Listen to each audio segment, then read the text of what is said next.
Welcome friends. গত এপিসোডে আমরা বাইক নিয়ে কোনার্ক টেম্পল থেকে ধৌলিগিরি হয়ে লিঙ্গরাজ টেম্পল দেখেছিলাম। তারপর আবার ওখান থেকে আমরা বেরিয়ে গেলাম উদয়গিরি খণ্ডগিরির উদ্দেশ্যে। এখন আমরা প্রবেশ করছি উদয়গিরি খণ্ডগিরি পাহাড়। ডান পাশে পূর্ব দিকে হলো উদয়গিরি পাহাড় আর বাদিকে হলো খণ্ডগিরি পাহাড়। ডান দিকে উদয়গিরি মানে সানরাইজ হিল, এখানে আমাদের গাড়িটা পার্কিং করে রাখা হলো। এখান থেকে প্রথমে যাব টিকিট কাটতে, তারপরে যাব উদয়গিরি কেভ দেখতে। এখানে পাঁচিলের উপরে কতগুলো হনুমান বসে রয়েছে। এখন আমাদের ডান দিকে খণ্ডগিরি আর বাদিকে হচ্ছে উদয়গিরি। এখানে অনেক লোকজনের ভিড়, আজকে প্রচুর লোকের সমাগম হয়েছে। যেহেতু ছুটির দিন, টিকিট কাটার জন্য লাইন দিয়ে দাঁড়িয়ে রয়েছি। প্রবেশ মূল্য ভারতীয়দের জন্য 25 টাকা আর বিদেশিদের জন্য 300 টাকা। আর 15 বছরের নিচে কোনো বাচ্চাদের প্রবেশ মূল্য দিতে হবে না। এই উদয়গিরি খণ্ডগিরি হচ্ছে ASI অর্থাৎ আর্কিওলজিক্যাল সার্ভে অফ ইন্ডিয়ার আন্ডারে। সেই জন্য প্রবেশের সময় সূর্যোদয় থেকে সূর্যাস্ত পর্যন্ত, আর দুটো পাহাড় মিলিয়ে প্রবেশ মূল্য 25 টাকা। আমরা এখন উদয়গিরির ভেতরে প্রবেশ করলাম।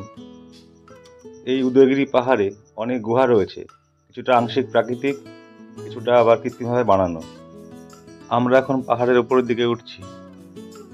পাহাড়ে খোদাই করা শিলালিপি থেকে জানা যায় এই গুহাগুলি তৈরি করেছিলেন কলিঙ্গ রাজ্যের জৈন রাজা খারাভেলা। তিনি তার রাজত্বকালে খ্রিস্টপূর্ব 2য় শতাব্দী থেকে 1ম শতাব্দীর মধ্যে এই গুহাগুলো তৈরি করেছিলেন জৈন সন্ন্যাসীদের থাকবার জন্য এবং ধ্যান করবার জন্য। সামনে ওটাই হলো উদয়গিরির বিখ্যাত গুহা হাতি গুম্ফা। এই উদয়গিরিতে আগে অনেক গুহাই ছিল, এখন মোটামুটি 18টি গুহা টিকে রয়েছে। আর খণ্ডগিরি দেখা যাচ্ছে সামনে পাহাড়ে, ওখানে আছে 15টি গুহা। এই পাশ দিয়ে আমরা আসলাম।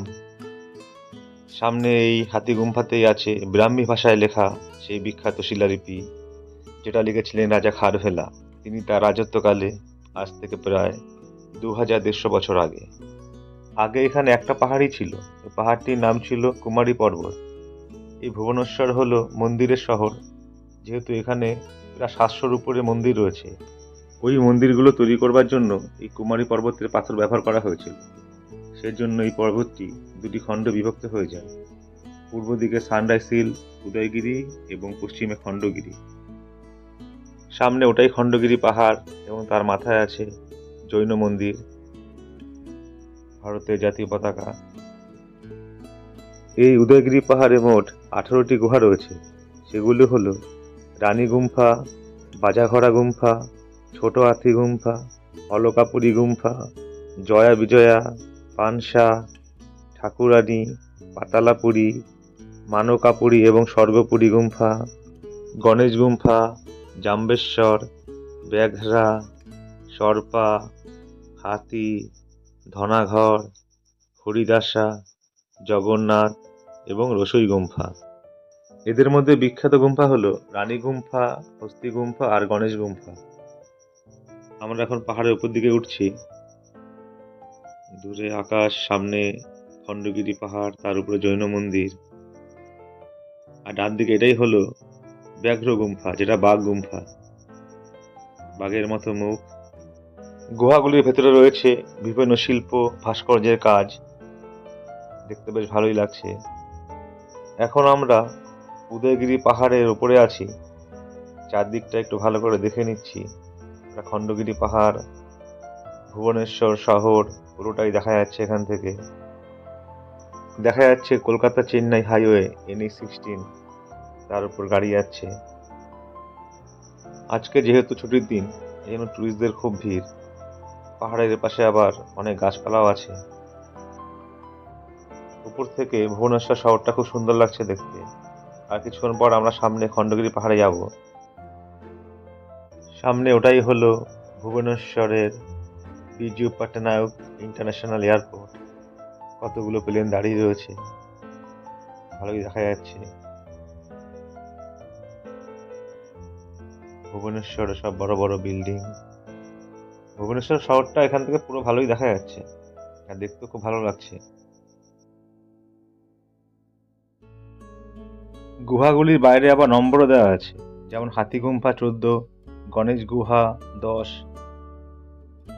এখান থেকে সামনে দূরে দেখা যাচ্ছে ধৌলিগিরি বা ধবলগিরি, তার শান্তিস্তূপা চূড়াও দেখা যাচ্ছে। উদয়গিরি পাহাড়ের উপর থেকে সিঁড়ি দিয়ে এখন নিচের দিকে নামা হচ্ছে। চলে আসলাম এখন আমরা গণেশ গুহার সামনে। এই গণেশ গুহা হলো উদয়গিরি অন্যতম একটি গুহা। গণেশ গুহার ভেতরে 4টি ছোট ছোট কক্ষ রয়েছে এবং গুহাটির সামনে আছে প্রবেশদ্বারে মালা বহনকারী 2টি হাতির মূর্তি এবং গুহার পেছনের দেয়ালে খোদাই করা আছে গণেশের একটি সুন্দর মূর্তি। সেই জন্য এই গুহার নাম গণেশ গুহা। গুহার বারান্দাতেও বিভিন্ন শিল্প ভাস্কর্যের কাজ খোদাই করা আছে।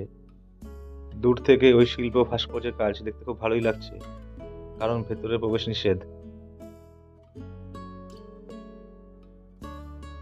চলে আসলাম এখন রানী গুহার সামনে। এটা হচ্ছে 1 নম্বর গুহা। রানী গুহা হলো উদয়গিরি এবং খণ্ডগিরি গুহাগুলির মধ্যে সবচেয়ে বড় এবং জনপ্রিয় গুহা। রানী গুহাটার দোতলা এবং সামনে সুন্দর বারান্দা রয়েছে, তার উপর শিল্প ভাস্কর্যের কাজ খুব সুন্দর লাগছে দেখতে।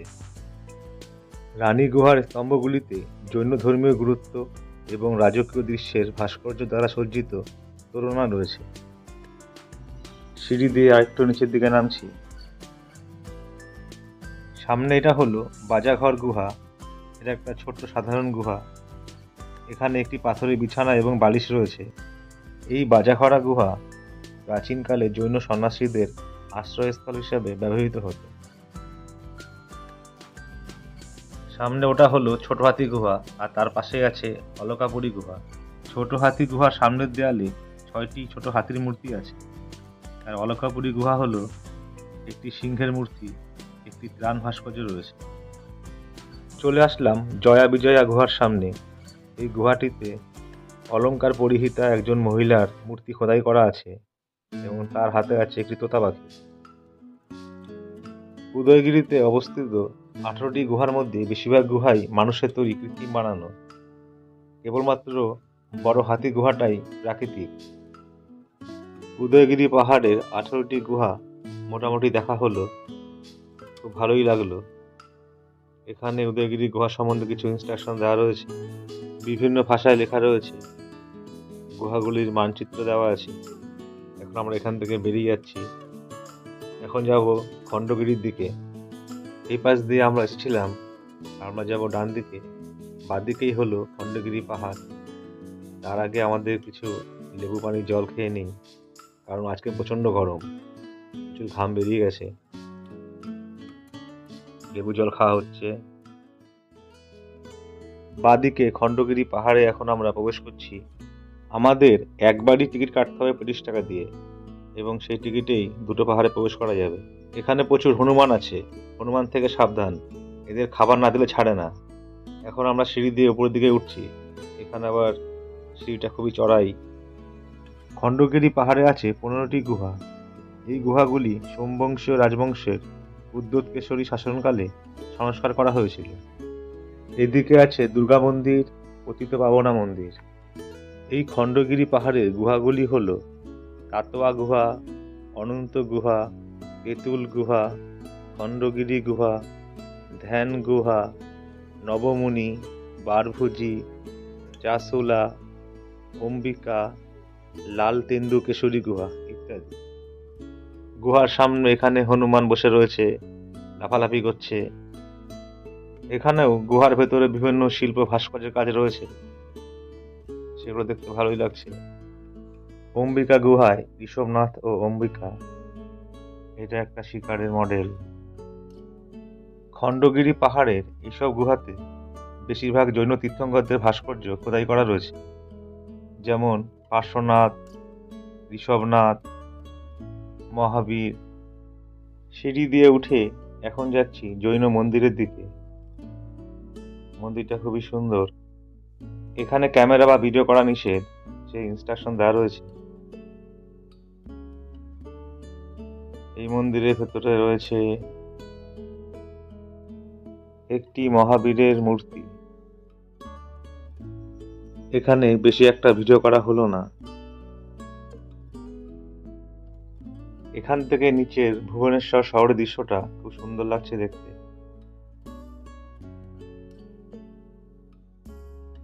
খণ্ডগিরি পাহাড়ের উপরে সুন্দর জৈন মন্দির, মহাবীরের মূর্তি। খণ্ডগিরি পাহাড়ের উপরে জৈন মন্দির এবং বিভিন্ন দেবদেবীর দর্শন করা হলো। সামনে ওটাই হচ্ছে উদয়গিরি পাহাড়। আমরা কিছুক্ষণ আগে ওখানে গিয়েছিলাম। এই খণ্ডগিরি পাহাড় থেকে উদয়গিরি পাহাড়টা পরিষ্কার এবং গুহাগুলো খুব সুন্দর। আবার এই পাহাড় থেকে উদয়গিরি পাহাড়ের উচ্চতাটা কম, সেজন্য হাঁটা সহজ। খণ্ডগিরি পাহাড়ের উপর থেকে নিচে ভুবনেশ্বর শহর এবং চারপাশটা দেখে নিচ্ছি।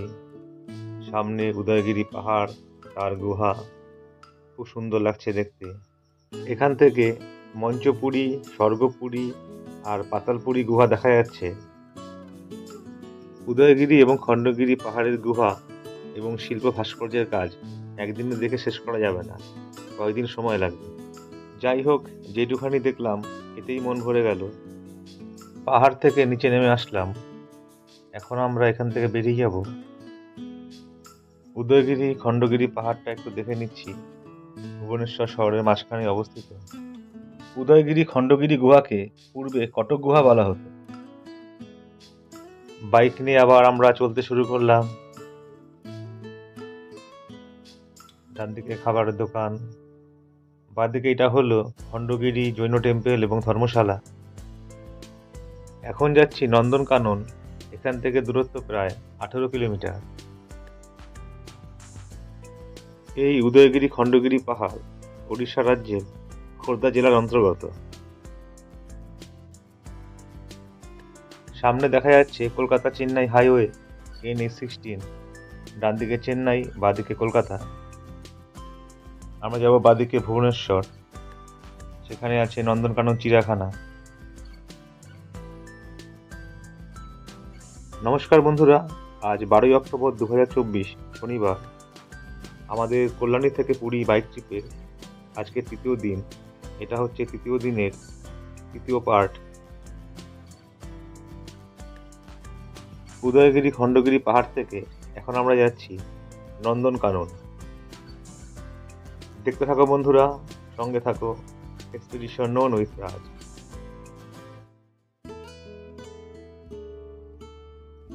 উঠে পড়লাম Kolkata Chennai national highway NH16। এখানে উপরে স্পিড ক্যামেরা লাগানো আছে, সেজন্য স্পিড মেনটেন করে এখন বাইক চালাতে হচ্ছে। 60 কিলোমিটারের উপর গাড়ি চালানো যাচ্ছে না, যেহেতু ভুবনেশ্বর উড়িষ্যার রাজধানী শহর। যাই হোক, আমরা এখন যাচ্ছি নন্দনকানন চিড়িয়াখানার দিকে। বাঁদিকে ভুবনেশ্বরের বারামুন্ডা বাস টার্মিনাল। অনেক বড় বাস টার্মিনাল, অনেক বাস দাঁড়িয়ে রয়েছে। কল্যাণী টু পুরী বাইক ট্রিপের আজ আমাদের 3 নম্বর দিন। কল্যাণী থেকে পুরী হয়ে উদয়গিরি খণ্ডগিরি পাহাড় পর্যন্ত আসার ভিডিওগুলির লিঙ্ক এই এপিসোডে ডেসক্রিপশনে দেওয়া আছে। ওড়িশা রাজ্যের রাজধানী এই ভুবনেশ্বর হল হিন্দু, বৌদ্ধ এবং জৈন ঐতিহ্যের একটি সঙ্গম, এবং এই ভুবনেশ্বরে অনেক কলিঙ্গ মন্দির রয়েছে। এখান থেকে কলকাতা 441 কিলোমিটার আর বালাসোর 200 কিলোমিটার। ভুবনেশ্বরকে বলা হয় মন্দিরের শহর। এখানে প্রায় 1000-এর মতো বিভিন্ন রকম মন্দির রয়েছে। ওড়িশার পূর্বে নাম ছিল কলিঙ্গ, আর কলিঙ্গর একটা অংশকে বলা হতো উৎকল। এখানে বড় একটা দুর্গাপূজা হচ্ছে। আজ বিজয়া দশমী। এখানে প্রচুর লোকের সমাগম হয়েছে, সেজন্য রাস্তায় একটু ট্রাফিক জ্যাম।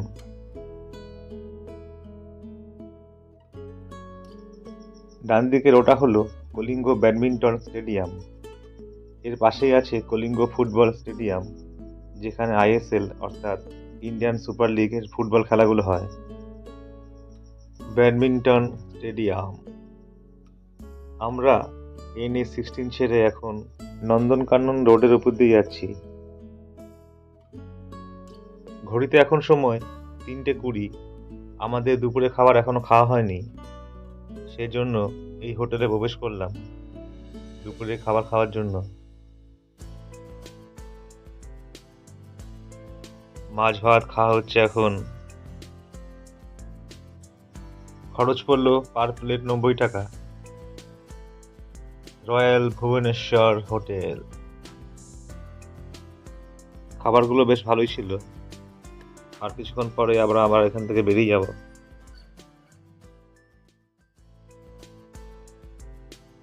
এই রাস্তার দুপাশে প্রচুর ছাতিম গাছ লাগানো হয়েছে এবং তার ফুলের গন্ধে মন ভরে যাচ্ছে। পৌঁছে গেলাম এখন আমরা নন্দনকানন। তার আগে আমাদের বাইকটা পার্কিং করাতে হবে। এখন ঢুকছি পার্কিং এরিয়া। এখানে বাইক পার্কিং করার জন্য বড় একটা কম্পার্টমেন্ট আছে। ভেতরে ঢুকে গেলাম বাইক পার্কিং লট। চারদিকে প্রচুর বাইক রাখা হয়েছে। Helmet on risk. বাইক রাখার জন্য 20 টাকা করে নেওয়া হলো। হেলমেট দায়িত্ব নিজেদের, তাই হেলমেট দুটো লক করে দিলাম। অনেক বাইক রাখা আছে, অনেক বড় এরিয়া। চলে আসলাম নন্দনকানন চিড়িয়াখানার গেটের সামনে। এখানে প্রচুর লোকের ভিড়, আজকে ছুটির দিন। এখানে টিকিট কাটা হলো ভারতীয়দের জন্য 50 টাকা আর বিদেশিদের জন্য 100 টাকা, আর 3 থেকে 12 বছর বাচ্চাদের জন্য 10 টাকা করে। প্রবেশ করছি নন্দনকানন জুলজিক্যাল পার্ক। এটি ওপেন হয়েছে 29/12/1960। বাদিকে ওটা হলো পলিথিন এক্সচেঞ্জ কাউন্টার। চিড়িয়াখানার ভেতরে কোনো রকম পলিথিন, প্লাস্টিকের বোতল নিয়ে প্রবেশ নিষেধ। পলিথিনের কোনো প্যাকেট থাকলে এখানে সেটা রেখে যেতে হবে। আমরা এখন ভেতরে প্রবেশ করলাম। আমাদের ব্যাগ রাখতে হবে এখন। বাদিকে দেখা যাচ্ছে ক্লোক রুম। এখানে দেখি ব্যাগ রাখা যায় কি না। যেহেতু 4টের কাছাকাছি বাজে, সেই জন্য বললো ব্যাগ রাখার আর প্রয়োজন নেই। ভেতরে প্রবেশ করবার জন্য এখন লাইনে দাঁড়িয়ে আছি। এখানে ব্যাগপত্র চেক করা হচ্ছে এবং টিকিটটাও পাঞ্চ করে ভেতরে ঢোকানো হচ্ছে। এখানে অনেক সিকিউরিটি গার্ড আছে, তারা টিকিট দেখে আমাদের ভেতরে ঢোকাচ্ছেন। চিড়িয়াখানায় ভেতরে ঢুকতে অনেকটা সময় লেগে গেল। অবশেষে চিড়িয়াখানার ভেতরে প্রবেশ করলাম। ভেতরে প্রচুর ভিড়। Nandankanan zoological park. প্রথমেই সুন্দর একটা জলের ফোয়ারা। I love Nandankanan. চিড়িয়াখানার ভেতরে ঘুরবার জন্য ব্যাটারি চালিত গাড়ি আছে, যেটা জনপ্রতি ভাড়া 80 টাকা, আর বাস সাফারি ব্যবস্থা আছে, তা জনপ্রতি ভাড়া 60 টাকা। জলের ফোয়ারাটা দেখতে খুব ভালোই লাগছে। চিড়িয়াখানায় কোথায় কি কি আছে তা জানার জন্য গাইড ম্যাপ দিয়ে দিয়েছি। নন্দনকানন জুলজিক্যাল পার্ক হলো একটি 437 হেক্টর চিড়িয়াখানা এবং বোটানিক্যাল গার্ডেন। খুবই বড় এটা ওপেন জু। এখানে আছে সাদা ময়ূর। এটা পুরোটা জায়গায় বার্ডস এরিয়া। 1960 সালে এই নন্দনকানন চিড়িয়াখানাটা তৈরি হয়েছিল এবং 1979 সালে জনসাধারণের জন্য এটা উন্মুক্ত করা হয়েছিল। এখানে কিছুটা অংশ চিড়িয়াখানা, আবার কিছুটা অংশ অভয়ারণ্য হিসাবে ঘোষণা করা হয়েছে। প্রথমে নাম ছিল কটক বোটানিক্যাল গার্ডেন। পরে 1964 সালে কলকাতার আলিপুর চিড়িয়াখানা থেকে একজোড়া আফ্রিকান সিংহ, বাঘ, কুমির এবং একটি পুমা নিয়ে এখানে চিড়িয়াখানা শুরু করে। এখানে বড় সারস দেখা যাচ্ছে। অনেক পাখি আছে এখানে, দেশি পাখি, বিদেশি পাখি। 1981 সালে এই জায়গা নামকরণ করা হয় নন্দনকানন জুলজিক্যাল পার্ক। এটা হলো কাঞ্জিয়া লেক। চিড়িয়াখানায় 166 প্রজাতির প্রায় 1660টি পৃথক প্রাণী রয়েছে, যার মধ্যে 67 প্রজাতির স্তন্যপায়ী প্রাণী, 81 প্রজাতির পাখি এবং 18 প্রজাতির সরীসৃপ রয়েছে। চিড়িয়াখানায় রোপওয়ের ব্যবস্থা আছে আর লেকে ঘোরবার জন্য বোটিং, কিন্তু কচুরিপানার জন্য এখন বোটিং বন্ধ আছে। এখানে আছে হরিণ। অনেক হরিণ রয়েছে এই খাঁচার মধ্যে। আর এদিকে দেখা যাচ্ছে নীলগাই। ওই যে দূরে নীলগাই। সামনে কাঞ্জিয়া লেক, মাঝখানে একটা ফোয়ারা। ভালোই লাগছে দেখতে, কিন্তু লেক কচুরিপানায় ভর্তি। লেকে জল দেখাই যাচ্ছে না। এখানে ডাইনোসরের বড় একটা রেপ্লিকা। Reptile park.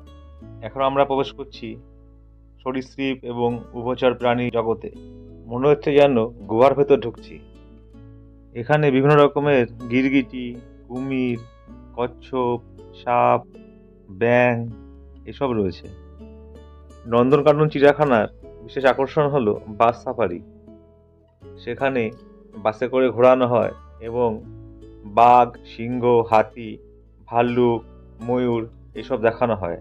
তারা ওপেন ঘুরে বেড়াচ্ছে অভয়ারণ্যের মধ্যে। তাদের সামনে দিয়ে বাসে করে যাওয়া দারুণ অ্যাডভেঞ্চার। চিড়িয়াখানার আরেকটা আকর্ষণীয় প্রাণী হলো সাদা বাঘ। এছাড়াও হাতি, জিরাফ তো আছেই। এখানে দেখুন কত হরিণ। এক ঝাঁক হরিণ এখানে ঘাস খাচ্ছে।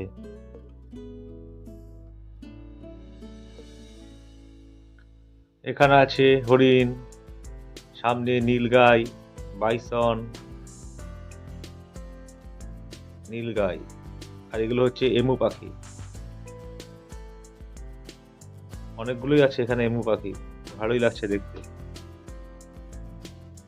এত বড় চিড়িয়াখানা এবং এত পশু পাখি কয়েক ঘন্টা দেখে শেষ করা যাবে না। এই চিড়িয়াখানা দেখতে গেলে সারাটা দিন লেগে যাবে। আমাদের আজকে সময় খুব কম। এই অল্প সময়ে যতটা পারলাম দেখলাম। এখন আমরা বাইরে বেরিয়ে যাচ্ছি। ঘড়িতে এখন সময় 4:39। চিড়িয়াখানা থেকে এখন আমরা বেরিয়ে যাচ্ছি। চলে আসলাম গেটের বাইরে, নন্দনকানন জুলজিক্যাল পার্ক। চিড়িয়াখানায় প্রবেশের সময় হলো সকাল 8টা থেকে বিকেল 5টা পর্যন্ত, আর প্রতি সোমবার এই চিড়িয়াখানা বন্ধ থাকে। সামনে ওটা হচ্ছে গাড়ি পার্কিং এর বিল্ডিং, আর এটা হচ্ছে নন্দনকানন ওয়াটার পার্ক। অনেকগুলো ফোয়ারা, দেখতে ভালোই লাগছে। চারিদিকে অনেক সবুজ গাছ, খুব সুন্দর জায়গা। চলে আসলাম পার্কিং লট। এখন আমাদের বাইকটা নিতে হবে। গাড়ি রাখার সময় যে স্লিপটা দিয়েছিল, স্লিপটা আবার দেখাতে হবে। অনেক বড় পার্কিং এরিয়া। এখন আমরা এখান থেকে বেরিয়ে যাচ্ছি। আমরা আবার বাইক নিয়ে চলতে শুরু করলাম। বাদিকে নন্দনকানন চিড়িয়াখানাকে বিদায় জানিয়ে আমরা এখন কটকের দিকে এগিয়ে যাচ্ছি। কটক সামনে সোজা। আমরা উড়িষ্যা রাজ্যের খোর্ধা জেলা থেকে এখন কটক জেলায় প্রবেশ করলাম।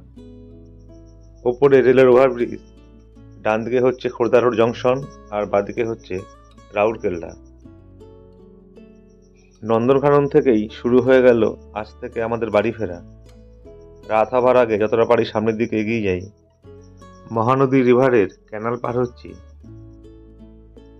ইচ্ছে আছে সামনে চণ্ডীখোলে গিয়ে আজকে রাতটা থাকবো। এখান থেকে চণ্ডীখোলের দূরত্ব প্রায় 53 কিলোমিটার। এখান থেকে সামনে সোজা বেরিয়ে গেল কাঠজড়ি নদী ব্রিজ। আমরা যাব ডান দিকে কুয়াখাই নদী ব্রিজের উপর দিয়ে। চলে আসলাম কুয়াখাই নদী ব্রিজের উপরে। এই কুয়াখাই নদী হলো কাঠজড়ি নদীর একটি শাখা নদী আর মহানদীর প্রশাখা নদী। এই কুয়াখাই নদী বাদিকে কাঠজড়ি নদী থেকে বেরিয়ে ডান দিকে প্রবাহিত হয়েছে। ভুবনেশ্বরের এখানে গিয়ে কুয়াখাই নদী দুটো ভাগে ভাগ হয়েছে। একটি শাখা বাদিকে কুশভাদ্রা নদী নাম নিয়ে প্রবাহিত হয়ে বঙ্গোপসাগরে মিলিত হয়েছে, আর অপর শাখাটি দয়া নদী নাম নিয়ে ডান দিকে প্রবাহিত হয়ে চিল্কা লেকে গিয়ে মিশেছে। ডান দিকে দূরে দিগন্তে 3টে মেঘের খণ্ড দেখা যাচ্ছে। মনে হচ্ছে যেন ব্রহ্মা, বিষ্ণু, মহেশ্বর। প্রথম দিন পুরী যাওয়ার সময় আমরা এই কুয়াখাই নদী পার হয়েছিলাম ভুবনেশ্বর ঢোকার ঠিক আগে। কুয়াখাই নদী পার হয়ে আসলাম। সামনে পাবো আরো দুটো নদীকে, কাঠজড়ি নদী আর হচ্ছে মহানদী। আজকে সকাল থেকে অনেক জায়গায় ঘোরা হলো। আজকে সকালে প্রথমে পুরী থেকে বেরিয়ে চন্দ্রভাগা সি বিচ, তারপরে কোনার্ক টেম্পল দেখেছিলাম। পার হচ্ছি বালিকুদা রেলওয়ে ওভারব্রিজ। বাদিকে কটক হয়ে হাওড়া, আর ডান দিকে খোর্ধা রোড জংশন হয়ে চেন্নাই। কোনার্কের সান টেম্পল দেখে তারপরে গিয়েছিলাম ধৌলিগিরি। সেখানে ধবলেশ্বর মন্দির, ধৌলিগিরি শান্তিস্তূপা, অশোক পিলার, অশোকের এডিক্স এসব ঘুরলাম। ডান দিকে দেখা যাচ্ছে কলকাতা চেন্নাই হাইওয়ে NH-16, ওই রাস্তাটাই এখন আমরা ধরবো। ধৌলিগিরি থেকে তারপরে গিয়েছিলাম ভুবনেশ্বরের লিঙ্গরাজ টেম্পল, তারপর এখান থেকে উদয়গিরি খণ্ডগিরি। উঠে পড়লাম এখন কলকাতা চেন্নাই হাইওয়ে NH-16 ওপর। সামনে চণ্ডীখোল, এখান থেকে দূরত্ব 41 কিলোমিটার, আর কলকাতা হলো 416 কিলোমিটার। সামনে আছে কাঠজোড়ি নদী, তারপর কটক শহর, তারপর আবার আছে মহানদী।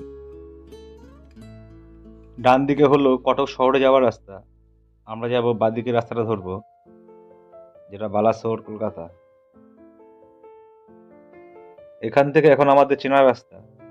10 তারিখ পুরী যাওয়ার সময় আমরা ডান দিকে ওই রাস্তা দিয়েই পুরীতে গিয়েছিলাম। চলে আসলাম কাঠজোড়ি নদী ব্রিজের ওপর। এই কাঠজোড়ি নদী হলো মহানদীর একটি বাহু।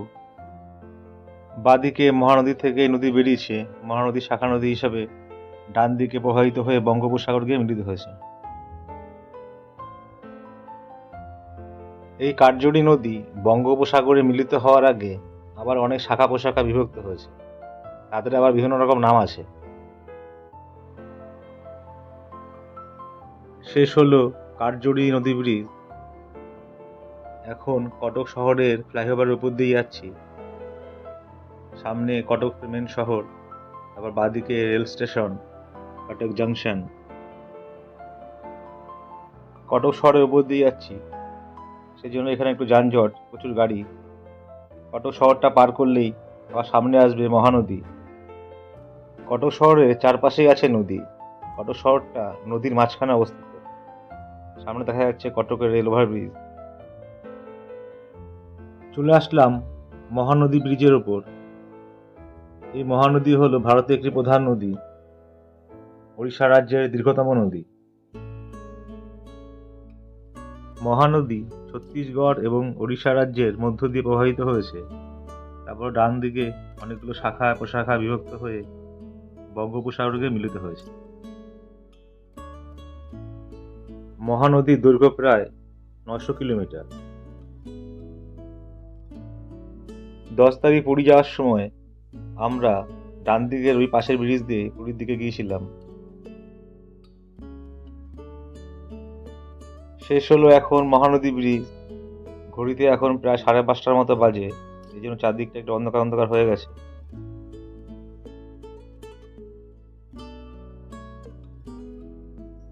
ইচ্ছে আছে আজকে রাতটা চণ্ডীখোলে কাটাবো, সেই জন্য চণ্ডীখোলে কয়েকটা হোটেলে ফোন করা হলো, ফাঁকা আছে কি না, রুম ভাড়া কেমন, কারণ চণ্ডীখোলে যেতে যেতে প্রায় রাত হয়ে যাবে।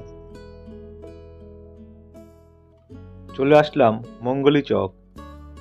উপরের ওভারব্রিজটা বাদিকে বেরিয়ে যাচ্ছে রাউরকেলা রায়পুরের দিকে। পার হচ্ছি এখন মঙ্গলি টোল প্লাজা। বাইকে টোল ট্যাক্স দিতে হবে না, সেই জন্য পাশ দিয়ে আমরা বেরিয়ে যাচ্ছি। সন্ধ্যা প্রায় হয়ে গেল, অন্ধকার নেমে আসছে।